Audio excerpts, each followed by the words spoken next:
if you decide you want a hard copy of your Excel workbook, you'll want to know some of the options available when it comes to printing. That's what we're going to explore in this movie with our Leaf and Mortar Projected Revenues Workbook, LM Revenues 03.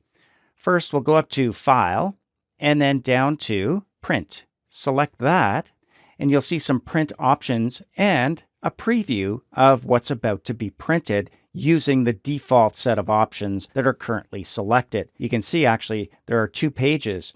We can scroll down to see page 2, or we can use the navigation arrows down here to go from page 1 to 2. This might make more sense if it were in landscape mode and maybe squeezed down to fit on a single page.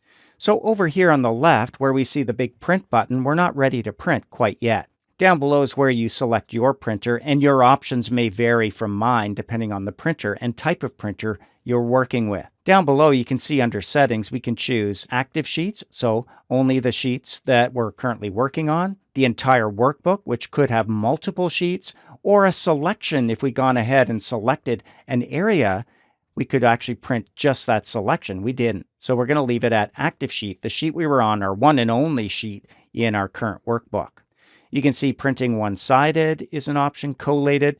Here's where we choose the orientation, currently set to portrait. Let's go down here and switch it to landscape orientation.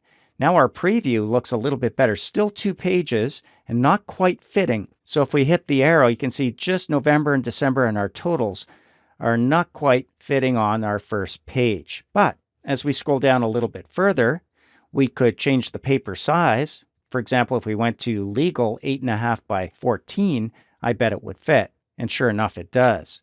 But if that's not an option, let's go back to our paper size and switch back to 8.5 by 11, still in portrait mode.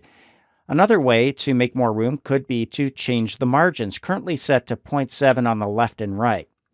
Clicking this gives you access to some narrow options like 0.25 on the left and right, and custom margins if you want to set your own. I'm going to go to narrow, and still I'm missing December and the totals. That's where scaling comes in. Down below you can see with no scaling, we see it in actual size. Click the drop down.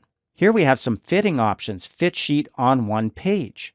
All columns on one page. If it goes on and on with the number of rows, which ours doesn't, then you'd at least be able to see all of the columns and have multiple pages for the extra rows.